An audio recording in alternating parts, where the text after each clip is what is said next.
Prove your jurisdiction, ma'am. Supreme Court and the Constitution doesn't apply to this court. What jurisdiction is this court operating under? Common law or admiralty jurisdiction? It looks like you pled guilty to one charge. I didn't plead guilty to nothing. I didn't plead guilty to nothing, ma'am. I didn't plead guilty to nothing, ma'am.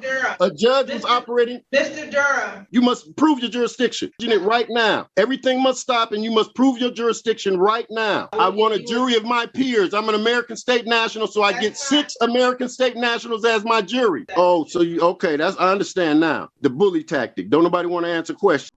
There are moments in a courtroom when you can just feel the air change, when someone walks in determined not to play by the rules that everyone else on earth has agreed to. And today, District Court is back in session with the Honorable Reagan Evans presiding. While court's in session, there's no reading, walking, talking, driving, eating, smoking. When your name is called, please give your full and undivided attention to the court. Good morning, Your Honor. All right, good morning. This is the People versus Carlos Durham, ticket number 203978842. Count 1, drove out license not valid or improper license. Ticket number SP11540063. Count 1, drove out license not valid or improper license. And it looks like we're here for a review on ticket number U40128517. The conviction is disorderly conduct. Good morning. Please say your name for the record. I'm here, Your Honor. My name is Carlos. My name is Carlos of the Durham family, and I'm here as executor of the estate named in this matter and beneficiary. And I appoint you, the judge, as trustee to dismiss this matter. You can't appoint me as a trustee. I'm not the trustee on this matter. I'm the judge of this matter. And we're not dealing with any beneficiaries or any of that. You're dealing with the defendant. And it's my understanding that you are Carlos Durham and you're the defendant in this matter. Do I have a right to subrogation? Does the prosecutor give me the right to subrogation? Do I have a right to subrogation? I don't even know what that is. What's subrogation? I require subrogation. What is that? You don't know what subrogation is, Your Honor? I don't. Okay. Are these proceedings being recorded? They are. Is your bond and oath of office valid, current, up to date, and still in effect? I'm an active member of the bar. For the record, please present your bond and oath of office to the court. The prosecution bonded for this matter. The prosecutor is not present right now, Mr. Durham, but I don't have to do that. So I'm here at special appearance, and I'm here for the purposes of demurrer. All rights reserved under my full God-given name, Carlos Lorenzo Durham, as indicated by this birth certificate. Mr. Right Durham, here. Mr. Durham, I am also the sole beneficiary for this legal entity. Mr. Durham, everything that you're stating does not apply to this court, sir. So the Supreme Court and the Constitution doesn't apply to this court? What jurisdiction is this court operating under? Common law or admiralty jurisdiction? Because those are the only 2 jurisdictions that's mentioned in the Constitution. Which jurisdiction is this court operating under? Either. We're operating under state law. So it's operating under statutory? Is it operating under statutory jurisdiction, Judge? Because if it is, I need to know the rules and procedures for statutory so I can defend myself. Could you tell me where I can find a copy of that? Mr. Durham, we're operating under the law of the city. These are city ordinances, and these are misdemeanors. Those are not laws, ma'am. I'm American state national, ma'am. Mr. Durham. Well, today we have one of those moments. Before the judge even gets past introductions, this man launches in with, "Prove your jurisdiction, ma'am."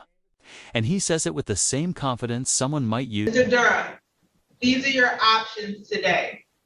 This is, one is already set for a review because it looks like you already made admissions. It looks like you pled guilty to one charge. I didn't plead guilty to nothing. I didn't plead guilty to nothing, ma'am. I didn't plead guilty to nothing, ma'am. A judge was operating. Mr. Durham, Mr. I didn't Durham. plead guilty to nothing, ma'am. Mr. Durham, how this can work, we both can't talk at the same time. So you need to be respectful and let me say what I need to say. I've let you say what you needed to say. So you need to let the court speak now.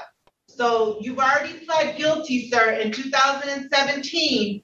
Or no, your plea date actually was October 4th, it looks like.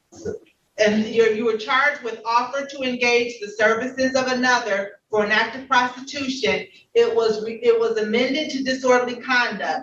And so we're here for a review on that matter. We have 2 charges of drove while license not valid or improper license. The offense date is October 18, 2020.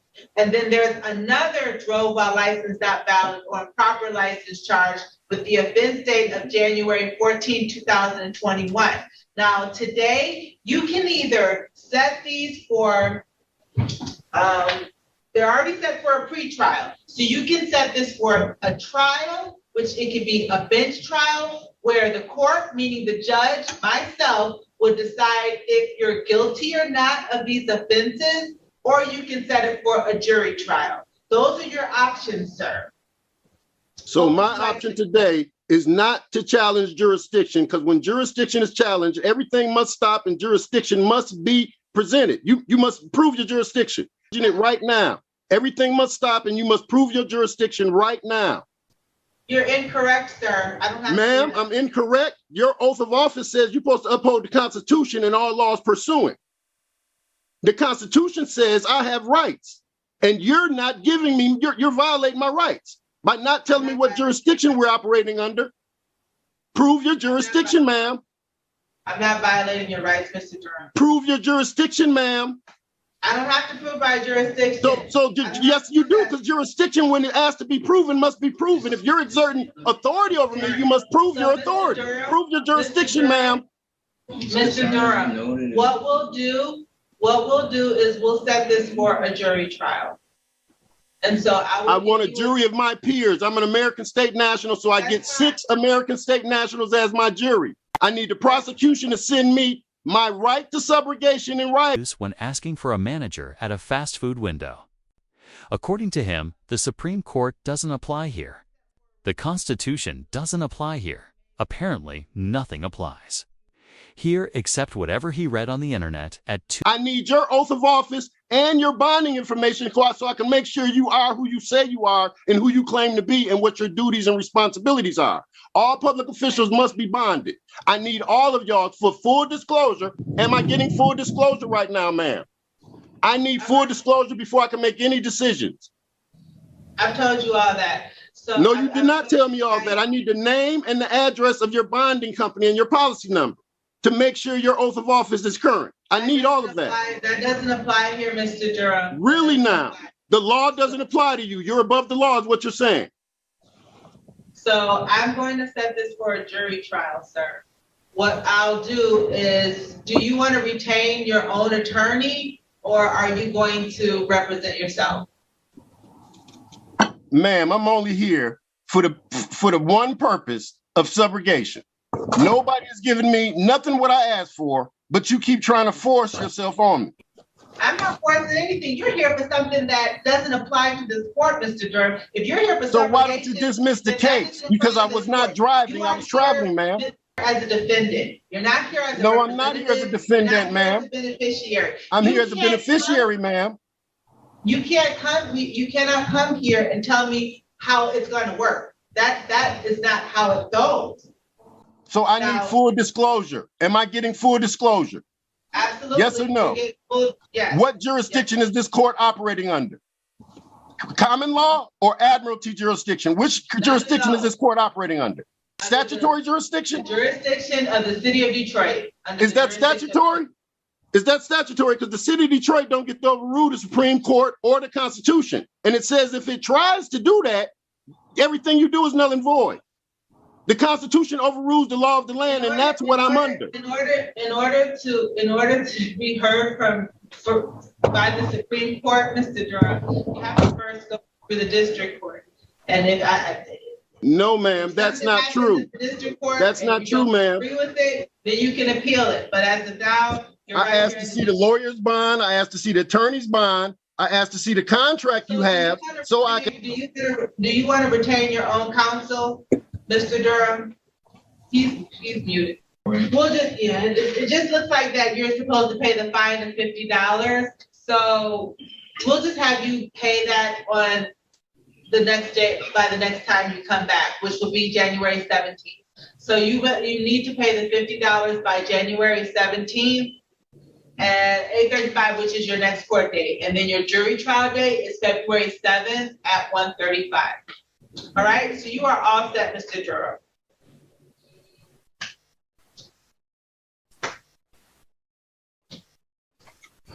Mr. Durham is saying something, but he's still muted. Mr. Durham, you are muted, sir. I don't know if you know how to unmute yourself. It's the bottom left-hand corner.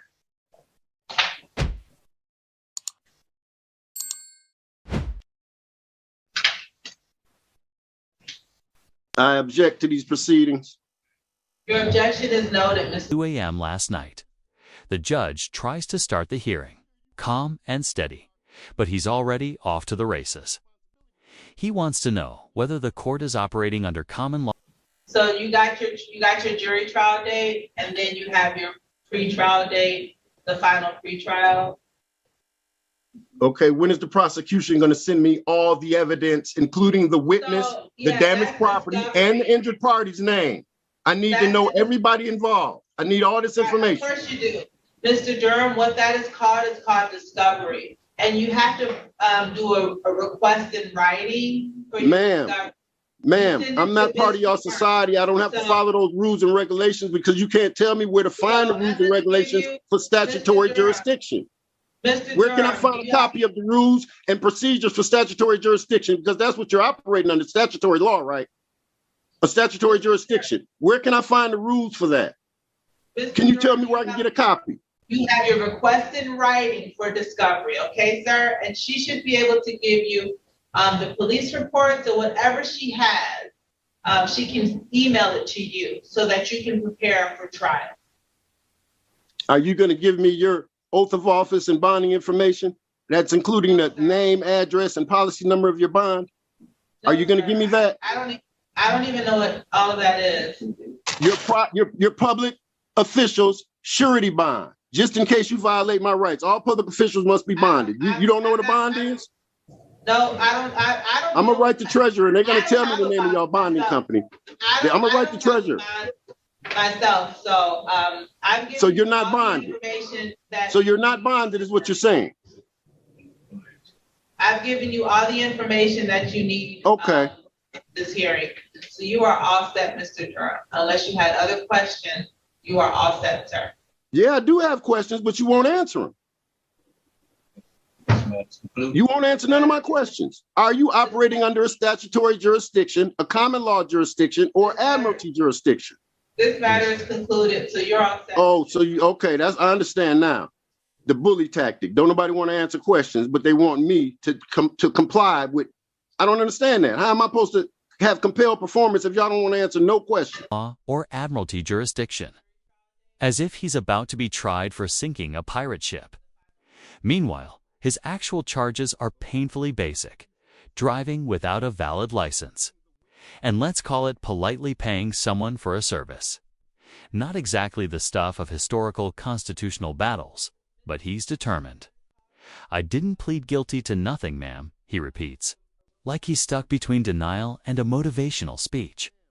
The judge attempts to explain that yes, he did plead, and no. He cannot just appoint her as the trustee of his estate. Because that's not a real thing happening in any courtroom anywhere. But he keeps going, insisting he's the beneficiary, the executor, the American state national.